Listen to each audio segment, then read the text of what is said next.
Ele saiu das ruas do Rio de Janeiro como camelô, alcançou uma fortuna de mais de US$ 1 bilhão e se tornou um dos maiores empresários da história do Brasil.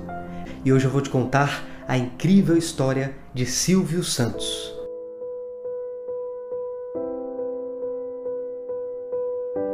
Silvio Santos nasceu no bairro da Lapa, no Rio de Janeiro, no dia 12 de dezembro de 1930, mas ele não nasceu com esse nome. Ele fez essa mudança muitos anos depois porque gostava do nome Silvio e, além disso, dizia que todo santo ajuda, por isso colocou vários no seu nome.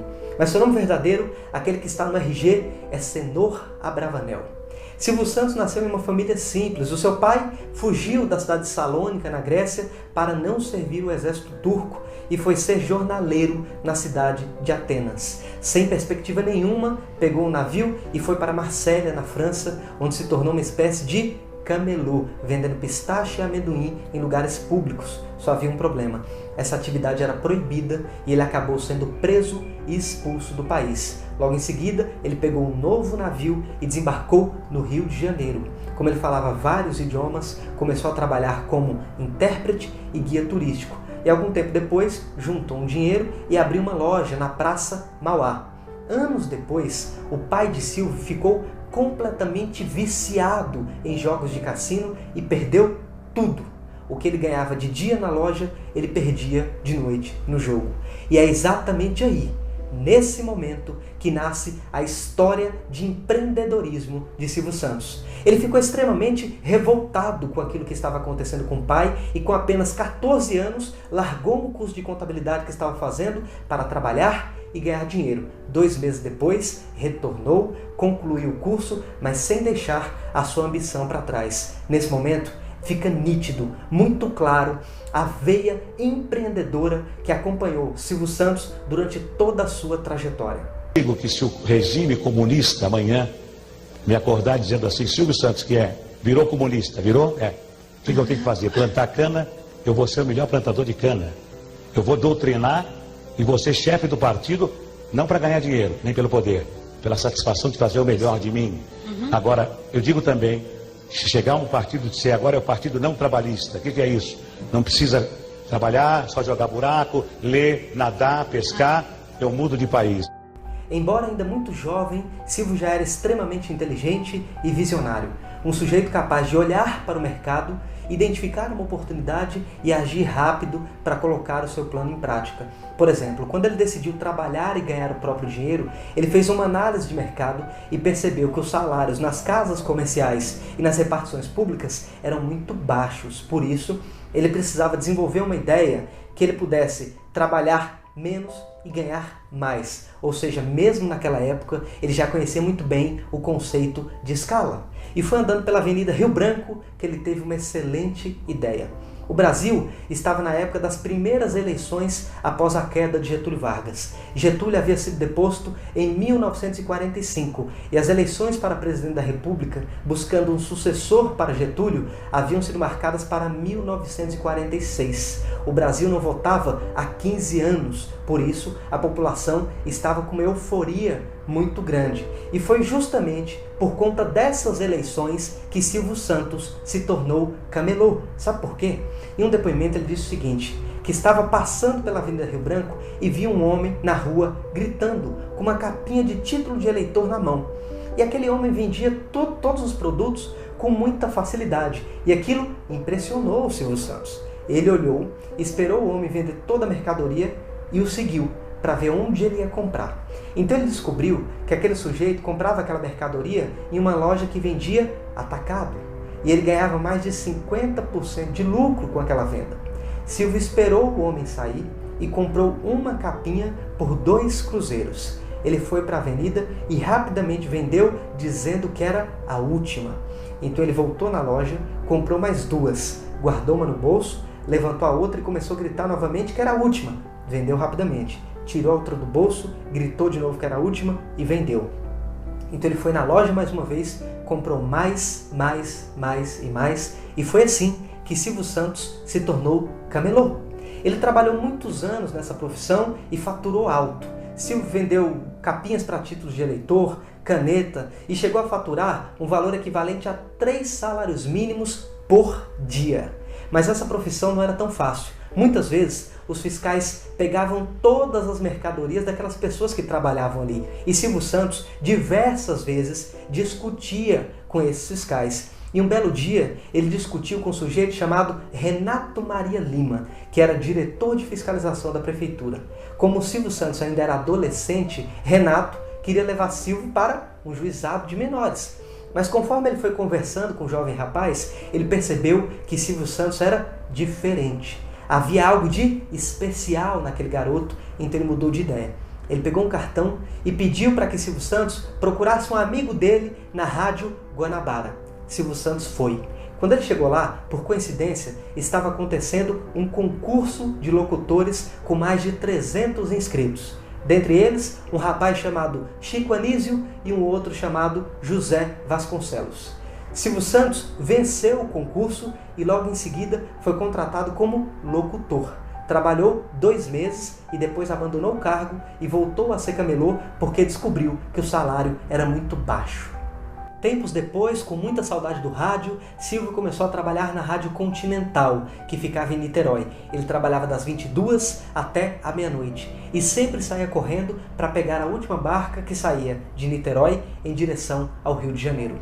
Em uma dessas viagens, Silvio percebeu que podia ganhar bastante dinheiro animando o trajeto, que era muito quieto. Bastava ele colocar algumas caixas de som dentro das barcas, mas ele não tinha dinheiro para isso. Então ele foi até uma loja de eletrodomésticos e conseguiu os equipamentos de som em troca de publicidade. Em pouco tempo, Silvio já estava trabalhando como corretor de serviços de alto-falantes e naquele exato momento o espírito de camelô morreu e nasceu um outro muito mais forte em seu lugar, o espírito de empreendedor. Silvio Santos queria ter o seu próprio negócio. Sem dúvida nenhuma, uma das principais empresas que concretizaram a imagem de Silvio Santos como um grande empresário foi o Baú da Felicidade. O projeto que ele conseguiu junto ao Manuel de Nóbrega, o pai do Carlos Alberto de Nóbrega, da Praça é Nossa, que mudou a vida dele. Diga-se de passagem, quando Silvio viu o Baú pela primeira vez, a empresa ficava dentro de um porão na rua Líbero Badaró. Silvio Santos pegou a empresa praticamente do zero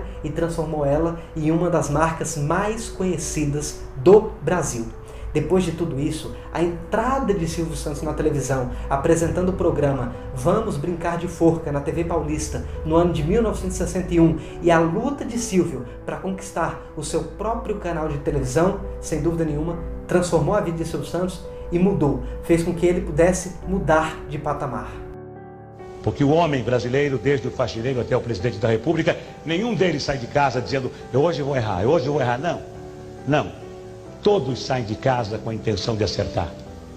Fazem 10 coisas, erram 3 e os jornais e a televisão só encontram os 3 defeitos, não encontram as 7 qualidades. Qual é o ser humano que vai progredir se ele não recebe estímulo? Se ele só recebe cacetada da imprensa, cacetada da televisão. Me faz lembrar a piada do homem que morava numa vila de casas e que era engenheiro eletrônico, falava inglês, era arquiteto, falava francês, falava alemão, era músico, tocava um instrumento. Ninguém conhecia ele. Conhece o músico? Não. Conhece o inglês? O que fala inglês? Conhece o... Não. Conhece o careca? Ah, o careca! Ah, sim, o careca é da casa 23. Quer dizer, outras qualidades do careca, ninguém sabe quem é. E o dia que o governo não quiser mais o Silvio Santos como concessionário, chega perto de mim e fala, não quero mais, eu entrego. Eu não nasci dono de televisão. Eu fui dono de televisão porque os donos de televisão fecharam as portas para mim. E eu então, quando se fecha uma porta, Deus abre uma janela. Fui obrigado a ser dono de televisão, a comprar 50% de ações. Eu não nasci dono de televisão, nasci animador de programas. Continuaria sendo animador de programas se os homens não fossem tão vaidosos, tão poderosos. Sou um homem vaidoso pela minha condição de animador, mas não quero ser um homem poderoso. Não precisa ser poderoso. Sou poderoso com a minha consciência. Quem tem razão, forte ou fraco, vence sempre. O bem sempre vence o mal. O mal vence por alguns minutos, por algum tempo, mas o bem sempre vence o mal. E não teríamos razão para viver. Mesmo que esta vida termine no pó, não teríamos nenhuma razão para viver se o mal vencesse o bem. Em 1971, quando o contrato de Silvio Santos estava chegando ao fim com a Rede Globo, os executivos da Globo procuraram Silvio Santos e disseram o seguinte: Silvio, nós queremos renovar o contrato com você, só que nós precisamos mudar algumas cláusulas. Silvio Santos então respondeu dizendo o seguinte: olha, eu renovo o contrato, mas eu não aceito que nenhuma condição seja alterada. Os executivos da Globo insistiram, dizendo que poderiam renovar, mas que as cláusulas deveriam ser alteradas. Silvio Santos então respondeu dizendo o seguinte: olha, se vocês não querem renovar, não renovem. Eu vou para uma outra empresa, procuro uma outra estação de TV e trabalho em outro lugar. Alguns dias depois, o Dr. Roberto Marinho, presidente da Rede Globo, ligou para Silvio Santos e perguntou o que estava acontecendo. Silvio explicou a situação e o Dr. Roberto disse o seguinte: se os diretores da Globo não querem você, eu quero. E Silvio Santos assinou um contrato diretamente com Roberto Marinho e passou mais 5 anos na Rede Globo. Alguns tempos depois, Silvio comprou 50% da Rede Record e finalmente era sócio de uma estação de TV no Brasil. E finalmente, em 1981, com investimento inicial de $40 milhões, nascia o SBT, Sistema Brasileiro de Televisão, e Silvio Santos definitivamente marcava o seu nome na história da comunicação brasileira. O público telespectador, que há muitos anos acompanha o meu trabalho pelo rádio e pela televisão, desde os tempos do saudoso Manuel de Nóbrega. Agradecer principalmente às senhoras donas de casa, minhas fiéis companheiras, que passam o domingo comigo, enquanto a criançada vai à praia, enquanto os maridos vão passear e vão ao futebol. Perguntaram ao povo, numa pesquisa, para quem o governo deveria dar os canais de televisão. E o povo respondeu: Silvio Santos. Eu sempre acreditei e acredito que a voz do povo é a voz de Deus. E é pela vontade de Deus, que é pela vontade do povo, que hoje estou aqui, assinando este contrato com o Ministério das Comunicações e também assumindo a responsabilidade de 4 canais de televisão que se integrarão ao SBT. Estamos assumindo hoje esta responsabilidade. Vamos orientar a ex-TV Tupi de São Paulo, a ex-TV Marajoara de Belém do Pará, a ex-TV Piratiri de Porto Alegre e a ex-TV Continental do Rio de Janeiro. Para os meus colegas que estão aqui me fotografando, eu quero dizer a eles que eu serei muito mais colega e muito menos patrão. Eu não poderia agir de outra forma. Eu conheço as suas dificuldades, eu conheço os seus ideais, eu sei da vontade que todos têm de trabalhar nesta profissão que é apaixonante, e ela é apaixonante pelas alegrias, pelas surpresas, pelas frustrações, pelas decepções do nosso dia a dia. Mas quem entra nessa profissão nunca mais quer sair. Não vou decepcionar aqueles que me incentivaram, aqueles que me ajudaram, aqueles que me apoiaram. Neste momento, eu acabo de assinar um contrato com o Ministério das Comunicações, como eu já disse, um contrato, e esse contrato foi assinado e nós estamos transmitindo este ato. Nesse momento está no ar a TVS, Canal 4 de São Paulo. E muita gente pergunta para mim: ô Silvio Santos, por que TVS? É TV Silvio Santos? Bem, é TV Silvio Santos porque, carinhosamente, os cariocas dizem que é. Não sei se os paulistas também vão chamá-la de TV Silvio Santos, mas não é TV Silvio Santos. É que nós tínhamos os estúdios de televisão fazendo os nossos programas. O meu programa já faz 22 anos que ele está no ar. Fazíamos os nossos programas num estúdio chamado Estúdio Silvio Santos.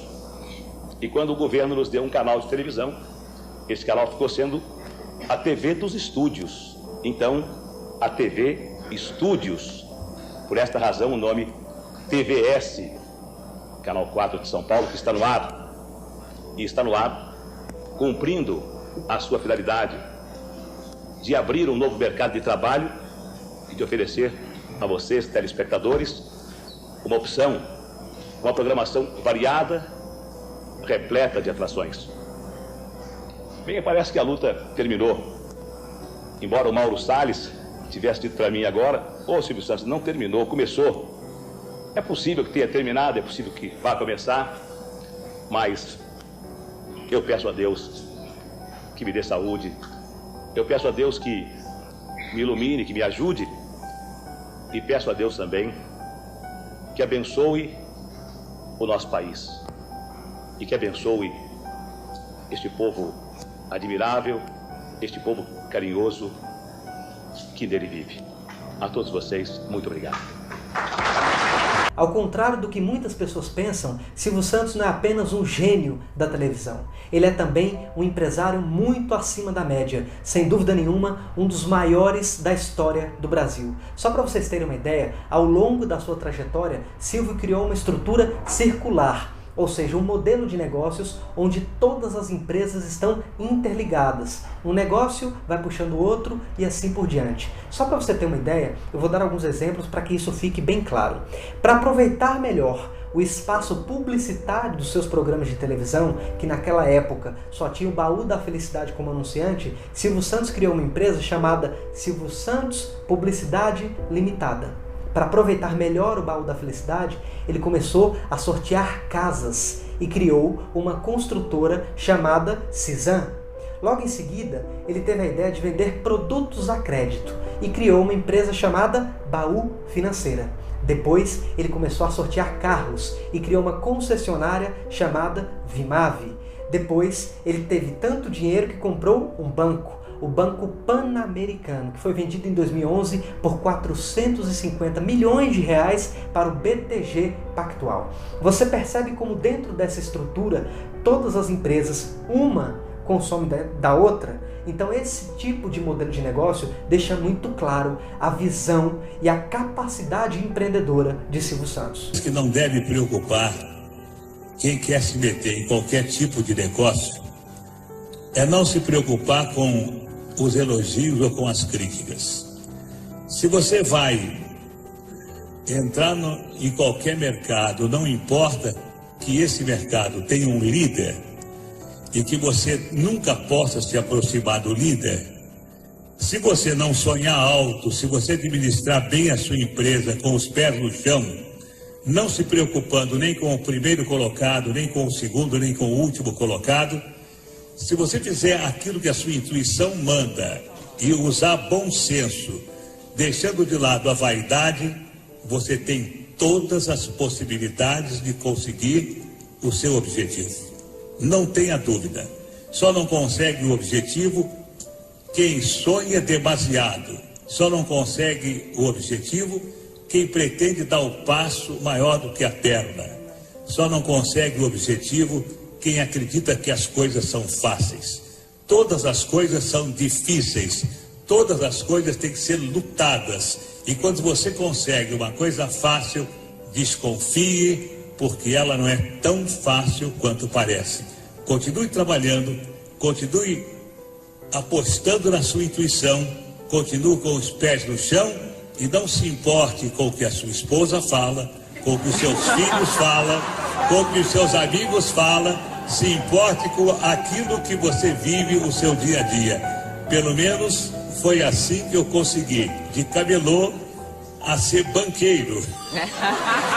Hoje as empresas que compõem o Grupo Silvio Santos são as seguintes: a Cisan, que é o braço do grupo para o mercado imobiliário, o Hotel Jequitimar, que é o grande hotel de Silvio Santos, o Jequiti, que é a maior aposta de Silvio Santos depois do Banco Pan-Americano e uma das empresas mais conhecidas do grupo, o Baú da Felicidade, o Baú de Ouro do Senhor Abravanel, a Liderança Capitalização, que é a dona da famosa Telecena, a TV Alphaville, que é uma empresa que faz a implantação de sistemas de TV a cabo em algumas regiões do Brasil, e SBT, a gigante da televisão brasileira, que é O Grande Amor de Silvio Santos. Hoje, aos 89 anos de idade, Silvio é um dos líderes mais admirados do país. Talvez não haja, no mundo inteiro, um personagem de televisão tão conhecido, tão respeitado e imitado como Silvio é aqui no Brasil.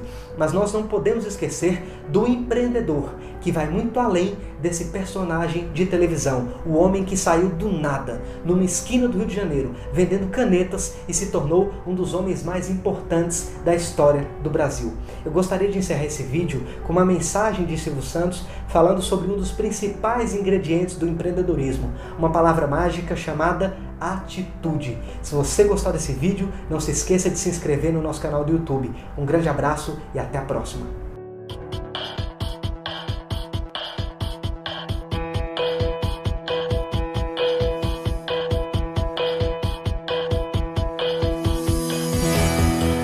Eu ouço constantemente pessoas dizendo que gostariam de ter um automóvel, que gostariam de mudar de casa, que gostariam, e muitas morrem sem terem conseguido nada, simplesmente porque elas gostariam, elas não agiram.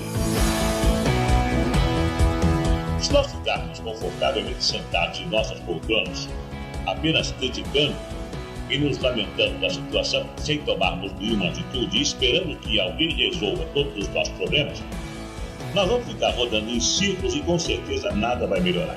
Pois também os outros podem estar na mesma situação, esperando que outros façam, que outros executem, que outros criem novas ideias e assim, cada um fica esperando que o outro faça aquilo que ele gostaria para si próprio. Seria muito cômodo para mim agir assim. Afinal, eu me considero um homem realizado integralmente, um homem até vitorioso, tanto profissionalmente quanto pessoalmente. Eu trabalhei bastante e fui obtendo, com a graça de Deus e com a colaboração de pessoas competentes, muito sucesso em minha vida.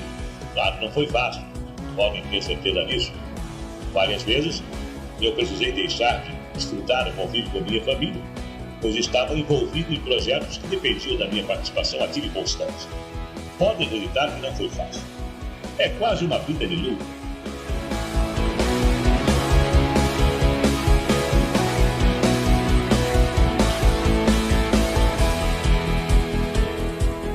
Quantas coisas eu deixei de fazer, quantas horas de lazer eu perdi, em nome do compromisso, em nome da responsabilidade, em nome do dever. E valeu a pena, sabe? Eu não tive medo de correr riscos. Isso hoje me dá muita autoconfiança, porque a experiência da minha vida me mostrou que é possível fazer qualquer coisa desde que nós estejamos dispostos a trabalhar. E porque eu também quero utilizar tudo aquilo que eu sei e partir para a ação. Eu quero começar a agir, eu quero fazer a minha parte. Saber é muito bom, mas agir, acreditem, é muito mais importante.